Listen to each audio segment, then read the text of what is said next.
Sud Radio, l'invité politique, Jean-François Achilly. Et votre invité politique ce matin, Jean-François Achilly, c'est Carole Delga, la présidente PS de la région Occitanie. Bonjour Carole Delga. Bonjour. Bienvenue. Olivier Faure et les responsables du PS, une nouvelle fois reçus vendredi à Matignon. Ça devient lassant cette histoire. Si rien ne bouge, c'est la censure à vos yeux? Nous allons aller, nous, en tant que socialistes, rencontrer le Premier ministre pour faire en sorte qu'il y ait des réponses apportées aux attentes des Français sur la question de l'augmentation des bas salaires, sur la question de la justice fiscale, sur la question de la relance de la croissance, la construction de logements, d'infrastructures de transport, et puis en même temps avoir une stabilité pour le pays, c'est absolument indispensable. Quelles sont les limites de l'acceptable? Une fois qu'il a dit non à la taxe Zuckman, non au retour de l'ISF, non à la suspension de la réforme des retraites. Alors il parle de baisse d'impôts en faveur du travail. Il y a même une idée, une demande socialiste. Il y a une demande socialiste qui serait une baisse ciblée de la CSG sur des salaires inférieurs à 1,4 SMIC. Waouh, ça devient quand même technique tout ça. Qu'est-ce qui est acceptable à vos yeux pour ne pas le censurer? Alors, pour nous, socialistes, c'est répondre aux attentes des Français. Qu'est-ce qu'ils attendent? Large, mais non. Alors, quand vous êtes sur le terrain, les attentes, elles sont toujours les mêmes. Tout d'abord, ce que vous disent les gens, on veut que le travail paye. Voilà. Alors, le travail doit payer, le travail doit permettre d'avoir un revenu digne. Et c'est la proposition des socialistes d'alléger la CSG pour pouvoir augmenter les bas salaires. Deuxièmement, ce que disent les Français, il y a trop d'injustice dans ce pays. On a trop donné aux ultra-riches. Il doit y avoir une justice fiscale. Donc, il doit y avoir une mesure... C'est Zuckman ou pas Zuckman, quelque chose qui va dans ce sens. C'est une taxation sur les hauts patrimoines. Voilà. Ça, c'est absolument indispensable parce qu'il y a eu une augmentation de la richesse des ultra-riches qui, ces dernières années, a été exponentielle. Vous pourriez être ministre, vous, par exemple, c'est une question, c'est-à-dire participer à un gouvernement le cornu pour faire avancer les choses. Vous dites que vous êtes la gauche du réel. Je suis en effet dans cette gauche du réel qui se coltine des problèmes du quotidien de nos concitoyens, qui fait en sorte aussi de redonner une souveraineté, qu'elle soit énergétique, industrielle, du pays. Mais en politique, il faut être clair. En politique, il faut être clair. Le gouvernement qui sera nommé par M. Le Cornu sera un gouvernement de droite. Aujourd'hui, les socialistes n'ont pas leur place dans un gouvernement de droite. Donc, je n'ai pas ma place dans ce gouvernement-là. Ensuite, les socialistes, ce que nous voulons, c'est que les Français aient de nouveau confiance dans l'avenir et ne soient plus désespérés et dégoûtés de la politique. Et c'est pour ça que nous demandons à Sébastien Lecornu qu'il y ait une réponse aux attentes des Français. Ils sont excédés, nos concitoyens. Une réponse, mais pas de présence au gouvernement, c'est clair? Oui, c'est clair, exactement. C'est ça, c'est ce que pense Olivier Faure aussi? Oui, les socialistes, vous êtes au clair. Nous souhaitons qu'il y ait une stabilité pour le pays et qu'il y ait une réponse à l'injustice fiscale et au bas salaire et à la question aussi des retraites. Mais nous ne participerons pas à un gouvernement. Sans être désobligeant là-dessus, Carole Delga, ça fait 3 semaines que le PS se veut au centre du jeu de la vie politique, faire la pluie et le beau temps avec Monsieur Le Cornu.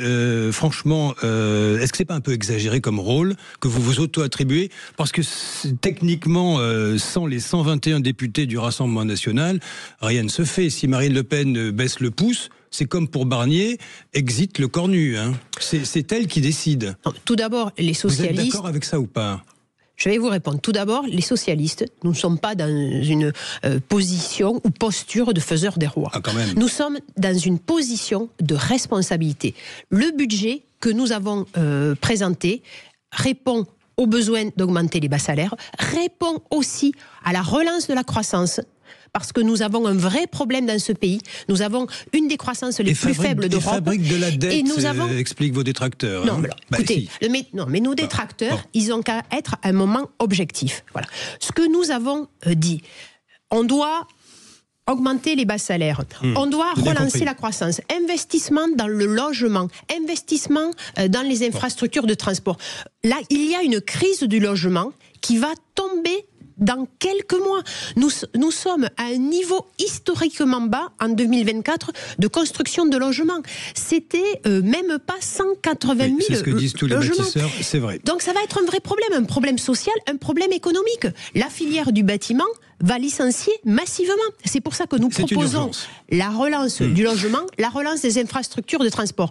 C'est du boulot pour nos entreprises du bâtiment et des travaux publics. Et nous proposons des économies aussi. Laissez-moi finir sur la crédibilité de nos propositions. Voilà. On a la relance de la croissance et on assume de devoir faire des économies. Il faut supprimer les agences qui se sont multipliées. Donc c'est vrai qu'il y a une position de responsabilité. Vous voulez tout ça sans mettre les pieds dans le gouvernement. C'est un peu délirant comme posture. Pas du tout. Parce que vous y êtes et vous le faites ou vous n'y êtes pas. Mais bien sûr que non. Ça ne se fait pas. Parce que nous ne sommes pas dans ce gouvernement-là. Parce qu'il y a une tendance qui a été décidée par le président de la République, qui est une tendance de droite et qui, quand même, ne respecte pas le vote des élections législatives de 2024. En revanche, ce que nous souhaitons, c'est qu'il y ait une stabilité pour le pays. Nous n'avons pas peur d'une dissolution. Mais une dissolution, c'est mauvais pour le pays. Parce que il va y avoir une instabilité institutionnelle qui va générer de la peur, qui va encore abaisser la croissance et qui va faire augmenter les taux d'intérêt. Pas de dissolution, pas de chaos, vous dites, j'imagine. Vous avez vu notre sondage IFOP fiducial pour Sud Radio et l'opinion, je vous la fais courte. Marine Le Pen et Jordan Bardella à 33 voire 35% au premier tour d'une élection présidentielle, si elle avait lieu dimanche. Tout le monde est au tapis. Il n'y en a qu'un qui vaguement, on va dire, progresse, c'est Raphaël Glucksmann que vous avez reçu dans vos journées, vos rencontres de la gauche à Bram dans l'Aude. Que dites-vous de cette photographie de l'instant de la vie politique ? Je dis que l'heure est grave et qu'il faut répondre au désarroi, au désespoir des Français. Parce que le score de 33 ou de 35% pour Madame Le Pen ou Monsieur Bardella, c'est la démonstration que les Français en ont ras-le-bol.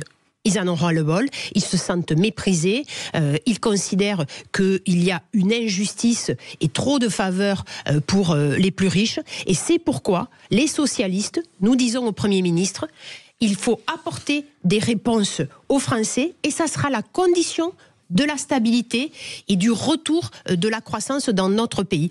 Donc, on doit amener des solutions. Et donc, on doit travailler collectivement pour stabiliser le pays, mais également pour avoir des mesures qui permettent de vivre de son travail. Trop de travailleurs pauvres dans ce pays. Est-ce que l'incarnation de la gauche du réel, je ne suis pas ironique quand je vous dis ça, Carole Delga pourrait dire Raphaël Glucksmann, il est en dynamique, on va travailler avec lui.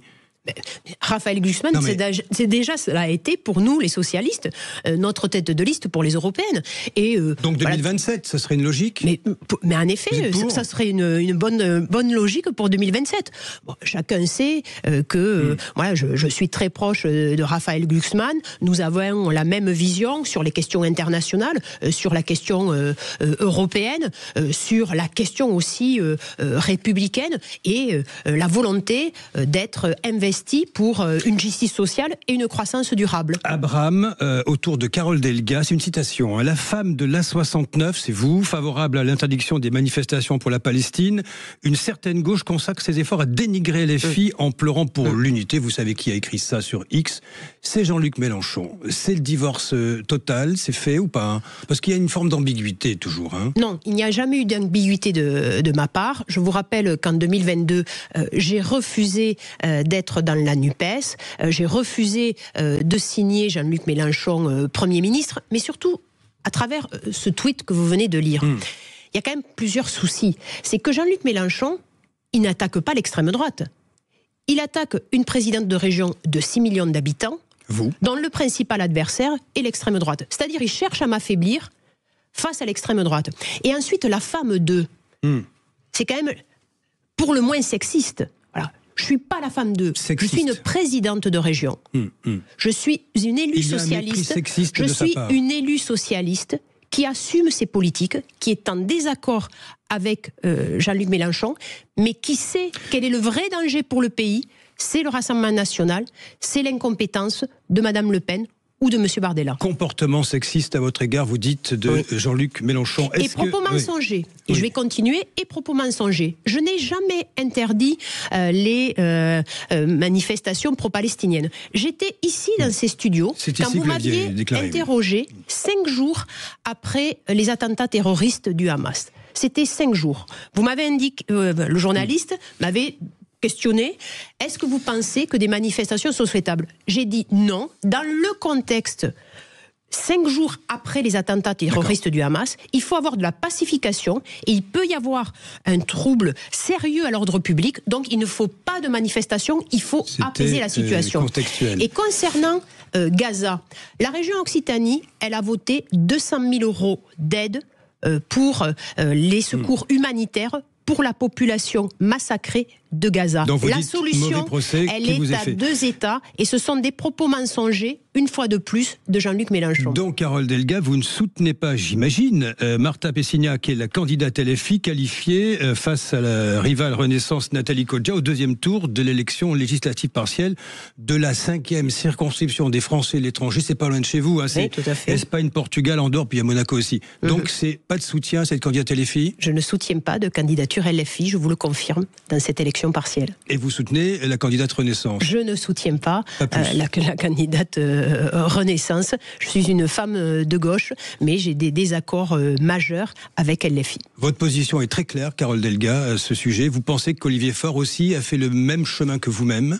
Je souhaite que Olivier Faure soit sur cette position. Et s'il est venu à Bram, à cette manifestation politique aujourd'hui nationale, c'est la démonstration que la ligne que nous avons défendue au Parti Socialiste depuis maintenant 3 ans avec Nicolas Mayer-Rossignol est la ligne victorieuse et la ligne qui doit être celle du Parti Socialiste. Pardon d'insister, mais ça ne vous concerne pas, ça concerne votre parti. Le Parti Socialiste soutient la candidate LFI en question. Et vous êtes d'accord qu'il y a quand même un problème. Il n'y a pas eu de débat sur ce soutien.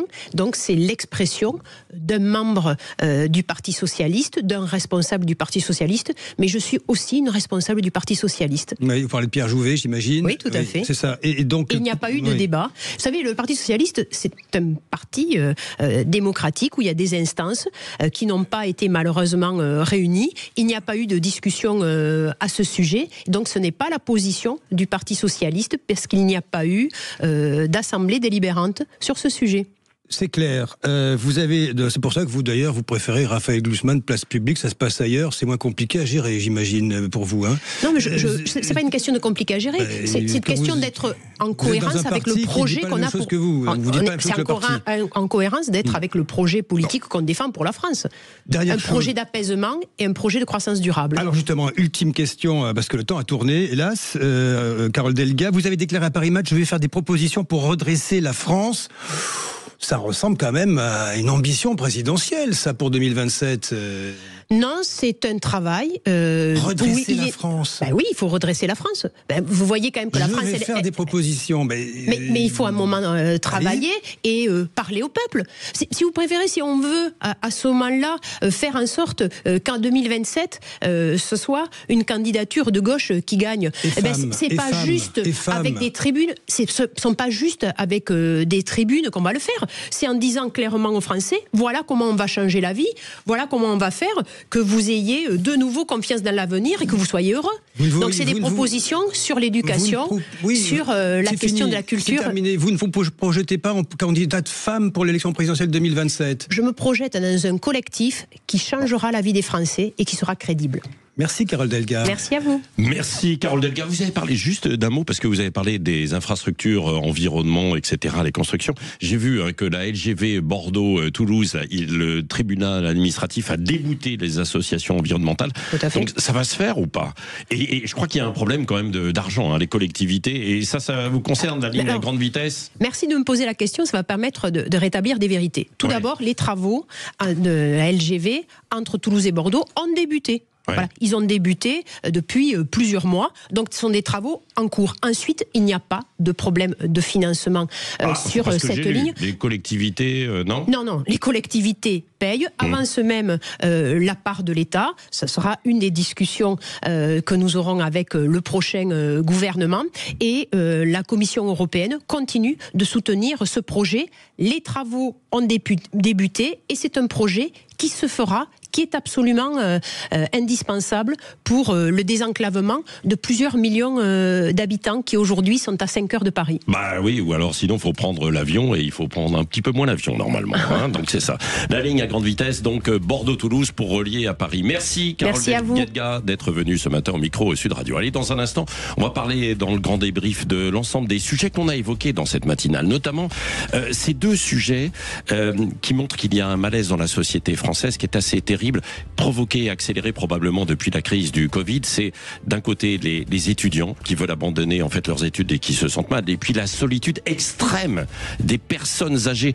Et là, quelque part, comme on l'évoquait tout à l'heure, c'est aussi la faillite de la famille. On va l'évoquer avec vous, vos témoignages 0826 300 300, Éric Revel et Elisabeth Lévy sur Sud Radio.